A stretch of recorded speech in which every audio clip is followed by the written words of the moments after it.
Bismillahirrahmanirrahim. Assalamu alaikum dear student. This is engineer Shahzad Ashraf from the channel Top Spot Physics. Dear students, आज हम लोग discuss करने जा रहे हैं third application of the Gauss's law, जिसकी heading है electric intensity between oppositely charge parallel plates. अगर हमारे पास दो ऑपोजिटली चार्ज पैरेलल प्लेट्स हों, जैसे हमने पैरेलल प्लेट कैपेसिटर पढ़ा था, एक प्लेट के ऊपर पॉजिटिव चार्ज है, दूसरी के ऊपर नेगेटिव चार्ज है, तो बेटे electric field line positive plate से स्टार्ट होंगी, नेगेटिव पे एंड होंगी। तो हम देखने जा रहे हैं कि between the region between the plates, अगर हम इन दोनों प्लेट्स के बीच में जो रीजन है वहां पे इलेक्ट्रिक इंटेंसिटी की वैल्यू पता लगाना चाहें तो वो कैसे पता लगा सकते हैं, उसके लिए हम लोग गॉसेस लॉ यूज करेंगे। तो आर्टिकल को स्टार्ट करने से पहले बेटे आप लोगों को ये बताता चलूं कि ये article as a long question काफी ज्यादा इंपॉर्टेंट है। मुख्तलिफ लेवल के बोर्ड एग्जाम में ये लॉन्ग क्वेश्चन के तौर पे फ्रीक्वेंटली क्वेश्चन पूछा गया। तो आइए हम लोग आर्टिकल स्टार्ट करते हैं। तो सबसे पहली बात बेटे हमें जो करनी है वो है सरफेस चार्ज डेंसिटी की। तो अभी हम लोगों ने बात की कि इन प्लेट्स के ऊपर चार्ज डिस्ट्रीब्यूटेड है, और अगर हम लोग बात करें कि चार्ज पर यूनिट एरिया, यानी unit area of the plate पे कितना चार्ज स्टोर होगा, that is called the surface charge density. तो सबसे पहले हम लोगों ने सेकंड गॉसेस लॉ में भी हम लोगों ने यही बात की थी कि सरफेस चार्ज डेंसिटी बेसिकली क्या है, चार्ज पर यूनिट एरिया। तो अगर हम लोग इसका फॉर्मूला लिखना चाहें तो बेटे हम लोग इसे सिग्मा से डिनोट करेंगे, और इसका फॉर्मूला होगा चार्ज पर यूनिट एरिया। और यहां से काम करें, चार्ज की वैल्यू पता लगा लें। जो चार्ज की वैल्यू आएगी वो हमारे पास आ जाएगी सिग्मा ए, और इसे रख लें इक्वेशन नंबर 1। तो लें जी, सबसे पहले हम लोगों ने बात की कि unit area of the plate पे जितना चार्ज डिस्ट्रीब्यूटेड है that is called the surface charge density, और उसको सिग्मा से डिनोट किया, और वहां से हमने चार्ज की वैल्यू पता लगा ली, और इसको हम लोग बोल लेते हैं दिस इज इक्वेशन नंबर 1। अब बेटे आर्टिकल में आगे मूव करने से पहले एक चीज ध्यान में रखिएगा कि ये आर्टिकल तभी समझ में आएगा जब ये बात जो मैं आपको बताने जा रहा हूं इस पे फोकस करोगे।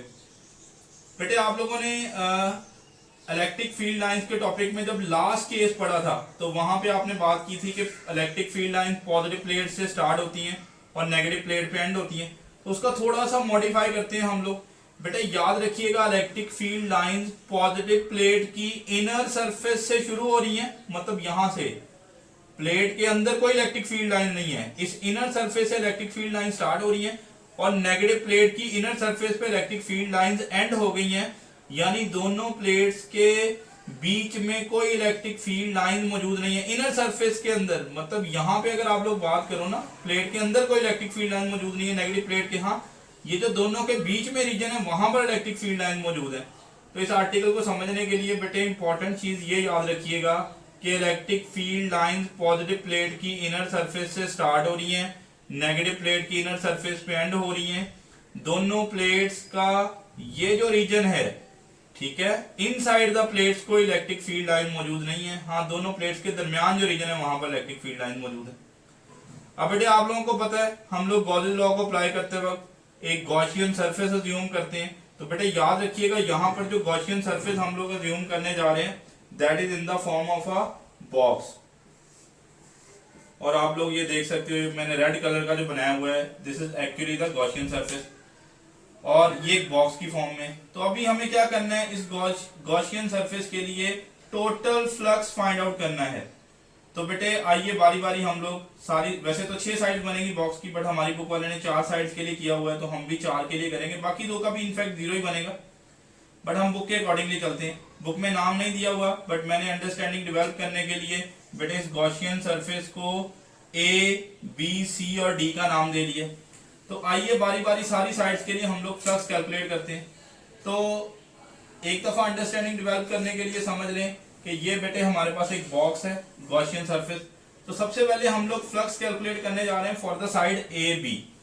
तो आइए साइड ए बी के लिए फ्लक्स कैलकुलेट करते हैं। तो सबसे पहली बात याद रखिएगा कि हमारे पास जो इलेक्ट्रिक फील्ड लाइन है वो इस डायरेक्शन में है, पॉजिटिव प्लेट से नेगेटिव की तरफ है। तो बेटे जब हम लोग फ्लक्स का फॉर्मूला यूज करते हैं तो आपको पता है ई ए कॉस थीटा लिखते हैं। थीटा इलेक्ट्रिक इंटेंसिटी और वेक्टर एरिया के बीच में एंगल होता है।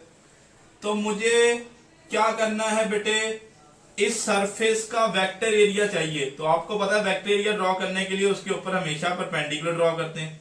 तो बेटे यहां पे ऐसा करें, परपेंडिकुलर ड्रॉ कर लें। जो ही परपेंडिकुलर ड्रॉ करेंगे तो situation will be somewhat like this. अब इसको देख लें सब सारे बच्चे कि ये सरफेस है, इसका वेक्टर एरिया ड्रॉ करना है तो इसके ऊपर परपेंडिकुलर ड्रॉ करना पड़ेगा। तो ये देखें मैं परपेंडिकुलर ड्रॉ कर लूं, तो परपेंडिकुलर ड्रॉ करेंगे तो बेटे वेक्टर एरिया इस साइड को बनेगा, इलेक्ट्रिक इंटेंसिटी डाउनवर्ड बन रही है। देखें दोनों में कितना एंगल बन रहा है बेटे, 90 डिग्री का एंगल बन रहा है। मैं यहां पे ड्रॉ कर देता हूं, ये आप लोग देख सकते हैं कि ये बेटे इलेक्ट्रिक फील्ड लाइन है, ये जो ब्लैक कलर की है। और यहाँ पे अगर आप लोग वेक्टर एरिया ड्रॉ करोगे तो बेटे वेक्टर एरिया इस डायरेक्शन में आ जाएगा। So this is actually the vector area, और ये जो ब्लैक कलर की लाइन है ये इलेक्ट्रिक इंटेंसिटी है। और आप लोग देख सकते हो कि यहाँ पर दोनों के बीच में एक्चुअली एंगल कितना बन रहा है, 90 डिग्री। या आप लोग इस जगह में भी देख सकते हैं बेटे, ये रेड कलर की मैंने इलेक्ट्रिक फील्ड लाइंस की डायरेक्शन बनाई हुई है, तो ये इलेक्ट्रिक इंटेंसिटी की डायरेक्शन होगी हमारे पास।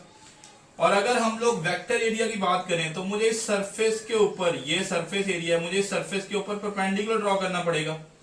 तो परपेंडिकुलर ड्रॉ कर लेंगे तो बेटे ये हमारे पास क्या आ जाएगा, वेक्टर एरिया। तो आप लोग देख सकते हैं कि साइड ए बी के लिए इलेक्ट्रिक इंटेंसिटी और वेक्टर एरिया दोनों के बीच में जो एंगल बन रहा है वो एक्चुअली 90 डिग्री का बन रहा है। तो इस साइड के फ्लक्स को अगर मैं φ1 बोलूं, flux for the side A B, तो बेटे वो होगा EA cos थीटा। और देखें थीटा हम लोग कितना सब्स्टिट्यूट करेंगे बेटे, याद रखिएगा थीटा की वैल्यू हम लोग पुट करने जा रहे हैं 90 डिग्री। तो cos 90 की वैल्यू आपको पता है 0 होगी। तो इस साइड का फ्लक्स, ए बी साइड का जो फ्लक्स आ जाएगा बेटे वो 0 आ जाएगा। अब बात करते हैं flux for the side CD की। ये वाली साइड CD आपको नजर आ रही है, वापस उसी बॉक्स में आते हैं हम लोग। तो बेटे यहां पर भी आप लोग देख सकते हो कि इलेक्ट्रिक फील्ड लाइंस की डायरेक्शन जो है वो डाउनवर्ड है। अब वेक्टर एरिया देखना है भाई, इस सरफेस का वेक्टर एरिया चाहिए, तो बेटे इसके ऊपर आप क्या करोगे, परपेंडिकुलर ड्रॉ कर लोगे। तो जो ही परपेंडिकुलर ड्रॉ करोगे वो भी आउटवर्ड बनेगा। और इनफैक्ट यहां पर भी इलेक्ट्रिक इंटेंसिटी और वेक्टर एरिया में एंगल कितना बनेगा, 90 एग्जैक्टली जैसे साइड ए बी के लिए बना था। तो होपफुली आप लोगों को ये बात समझ आ रही होगी। तो अब क्या करें, इस साइड के लिए भी हम लोग एंगल ड्रॉ कर लेते हैं। साइड CD की बात करें तो बेटे इसका जो वेक्टर एरिया बनेगा वो इस डायरेक्शन में बनेगा, ये वेक्टर एरिया है। और इलेक्ट्रिक फील्ड लाइंस किधर आ रही हैं, डाउनवर्ड आ रही हैं। तो दोनों में एंगल आप लोग देख सकते हो 90 डिग्री। अच्छा यहां पे देखिएगा, यहां पर भी आप लोग चेक कर सकते हो, ये रेड कलर इलेक्ट्रिक इंटेंसिटी है। और अगर आप लोग वेक्टर एरिया ड्रॉ करोगे तो बेटे वो इस डायरेक्शन में बनेगा। तो यहां पर भी इलेक्ट्रिक इंटेंसिटी और वेक्टर एरिया में इनफैक्ट एंगल कितना बन रहा है, 90 डिग्री। तो अगर हम लोग CD साइड की बात करेंगे तो इसके लिए जो फ्लक्स आएगा बेटे उसे हम लिख लेते हैं φ2, और उसका फॉर्मूला भी EA cos थीटा होगा। और यहाँ पे भी थीटा 90 डिग्री पुट कर दे तो cos 90 डिग्री की वैल्यू बेटे हमारे पास कितनी आ जाएगी, 0 आ जाएगी, यानी इस साइड का फ्लक्स भी 0 आ रहा है। अब हम बात करने जा रहे हैं flux for the side DA। ये जो DA साइड है इसका फ्लक्स कितना होगा, इसके फ्लक्स को बेटे φ3 बोलते हैं। और इसका फॉर्मूला मैं लिखता हूं EA cos थीटा। अब मैंने आर्टिकल के स्टार्ट में बेटे आपको इंटरेस्टिंग चीज ये बताई थी कि आपको याद रखना है कि electric field lines positive plate की इनर सरफेस से स्टार्ट हो रही है, नेगेटिव प्लेट की इनर सरफेस पे एंड हो रही है, यानी प्लेट के अंदर कोई इलेक्ट्रिक फील्ड लाइन मौजूद नहीं है। और अगर हम साइड DA की बात करें, ये एक्चुअली प्लेट के अंदर मौजूद है। तो प्लेट के अंदर तो हम लोगों ने बात की कि कोई इलेक्ट्रिक फील्ड लाइन मौजूद नहीं है। तो इन साइड द प्लेट जो होगा बेटे इलेक्ट्रिक इंटेंसिटी की वैल्यू क्या हो जाएगी, 0 हो जाएगी, क्योंकि वहां पर इलेक्ट्रिक फील्ड लाइन मौजूद नहीं है। बाकी A cos थीटा वैसे लिख लें। तो जब 0 सारे फैक्टर से मल्टीप्लाई होगा तो इस साइड का flux for the side DA, ये भी बेटे हमारे पास कितना आ जाएगा, 0 डिग्री आ जाए, सॉरी 0 आ जाएगा, क्योंकि एंगल हमारा जो है, एंगल की हम लोग बात ही नहीं कर रहे, इलेक्ट्रिक इंटेंसिटी की वैल्यू जो कि 0 आ रही थी।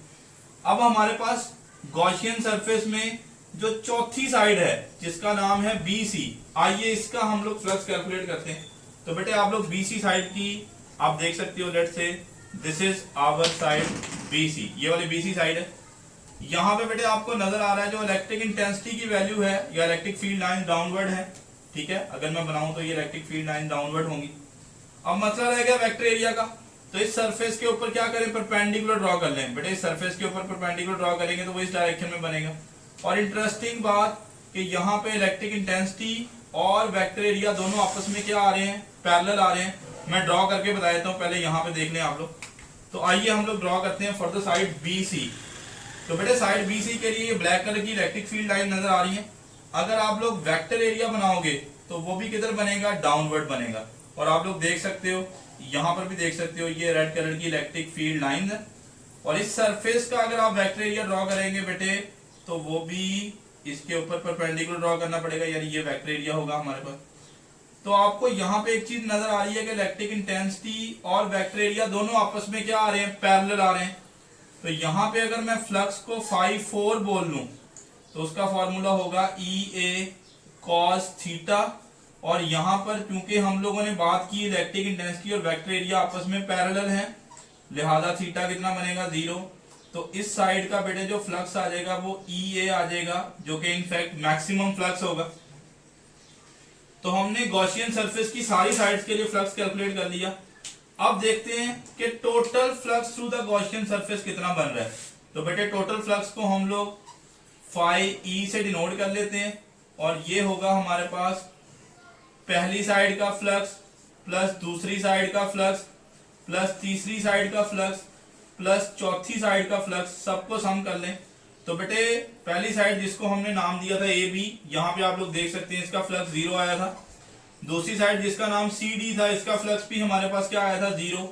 तीसरी साइड थी हमारे पास DA, ये वैसे ही इलेक्ट्रिक फील्ड लाइन से बाहर थी, तो यहाँ पे इलेक्ट्रिक फील्ड नहीं था, तो यहाँ पर भी फ्लक्स नहीं है। हाँ, फोर्थ साइड जिसको BC का नाम दे रहे थे, इसका फ्लक्स हमारे पास आया था EA। तो इसका मतलब ये हुआ कि जो total flux through the Gaussian surface होगा उसकी हमारे पास वैल्यू आ जाएगी बेटे EA। और फिल वक्त के लिए इसे आप लोग इक्वेशन नंबर 2 रख लें, क्योंकि इक्वेशन नंबर 1 हम ऑलरेडी रख चुके हैं। तो बेटे ये हमारे पास आ गया total flux through the Gaussian surface. तो एक तो फ्लक्स ये आ गया, दूसरा फ्लक्स का फॉर्मूला हमारे पास गॉसेस लॉ से हम लोग देख सकते हैं, flux through any closed surface is equal to 1/ε0 time the charge enclose in that surface. इसको कह लें इक्वेशन नंबर 3 है। तो बेटे एक फ्लक्स हमारे पास आ गया यहाँ पे ये, और दूसरा फ्लक्स आ गया ये वाला। अब क्योंकि इक्वेशन नंबर 2 और इक्वेशन नंबर 3 की लेफ्ट साइड बराबर है, तो लिहाजा हम लोग राइट साइड्स को बराबर रख सकते हैं। तो अब हम लोग कंपैरिजन करने जा रहे हैं इक्वेशन नंबर 2 का और 3 का।